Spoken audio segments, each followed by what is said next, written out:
యూఏఈలో AP ముఖ్యమంత్రి చంద్రబాబు నాయుడు 3 రోజుల పర్యటన ఆశావాహంగా ముగిసింది. అటు ప్రభుత్వ ప్రతినిధులు, ఇటు వాణిజ్య సంస్థ అధిపతులతో వరుస సమావేశాలతో ఏపీ యూఏఈ మధ్య సరికొత్త వాణిజ్య బంధానికి తెరతీశారు. రాష్ట్రంలో పెట్టుబడులకు గల అవకాశాలను పరిశీలించాలని వారిని ఆహ్వానించారు.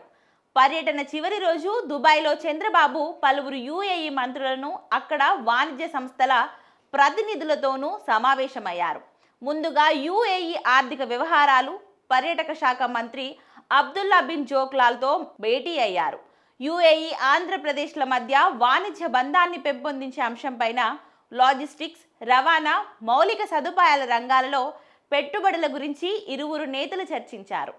భారత్, యూఏఈ దేశాలు నాలెడ్జ్ ఎకానమీపై ప్రస్తుతం దృష్టి పెట్టినట్టుగానే ఆర్టిఫిషియల్ ఇంటెలిజెన్స్ ద్వారా పాలన, పౌర సేవలను మరింత మెరుగ్గా అందించే అంశంపై ఏపీకి సహకారం అందించాలని ముఖ్యమంత్రి కోరారు. సాంకేతికంగా పౌర సేవలు, పాలన అంశాల్లోని అత్యుత్తమ విధానాలను ఆర్టీజీఎస్ ద్వారా ఇచ్చిపుచ్చుకునే అంశంపై ఇరువురు అవగాహన కుదుర్చుకున్నారు.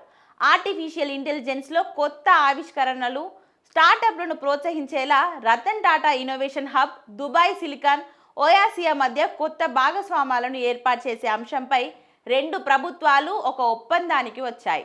ముఖ్యంగా ఆహార భద్రతకు సంబంధించి ఆంధ్రప్రదేశ్తో కలిసి పనిచేసేందుకు యూఏఈ ఆర్థిక వ్యవహారాల మంత్రి ఆసక్తి కనబరిచారు.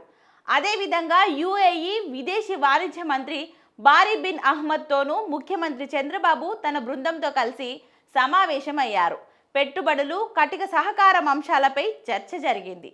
కాది బిన్ అహ్మద్ భారతదేశం, యూఏఈల మధ్య ఉన్న దీర్ఘకాలిక స్నేహబంధాన్ని ప్రస్తావిస్తూ రెండు దేశాల మధ్య వాణిజ్య పెట్టుబడి సంబంధాలను మరింత బలోపేతం చేయాలనుకున్న ఆశాభావం వ్యక్తం చేశారు. ముఖ్యంగా అమరావతిలో పెట్టుబడులు పెట్టే అంశంపై బానీ ఆసక్తి చూపించారు. ఏపీలో పెట్టుబడి అవకాశాలను పరిశీలించేందుకు ఒక ప్రత్యేక బృందాన్ని ఏర్పాటు చేస్తామని అహ్మద్ అన్నారు. ఇక త్వరలోనే రాష్ట్రాన్ని సందర్శిస్తామని చెప్పారు. గ్రీన్ ఎనర్జీ రంగంలో ఆంధ్రప్రదేశ్, స్ట్రానా ఎల్సిటీ మధ్య భాగస్వామ్య అవకాశాలపై ఇరువురు మాట్లాడుకున్నారు. ఏపీ సుదీర్ఘ తీర ప్రాంతం కలిగి ఉందని, పోర్ట్లు, ఇండస్ట్రియల్ లాజిస్టిక్స్ హబ్ల అభివృద్ధికి ఆస్కారం ఉందని తెలిపారు. ఆస్టర్ గ్రూప్ స్థాపకుడు డాక్టర్ ఆజాద్ ముఫీస్తోనూ ముఖ్యమంత్రి భేటీ అయ్యారు. ఆంధ్రప్రదేశ్ ప్రభుత్వం సూపర్ స్పెషాలిటీ హాస్పిటల్స్, మెడికల్ కాలేజీలు, హెల్త్ టెక్నాలజీ ఇన్నోవేషన్ సెంటర్లు ఏర్పాటు చేయడానికి ప్రాధాన్యత ఇస్తుందని ముఖ్యమంత్రి వివరించారు. మొత్తం మీద తన 3 రోజుల విదేశీ పర్యటనను విజయవంతంగా పూర్తి చేసుకున్న చంద్రబాబు నాయుడు శనివారం తెల్లవారుజామున హైదరాబాద్ చేరుకున్నారు.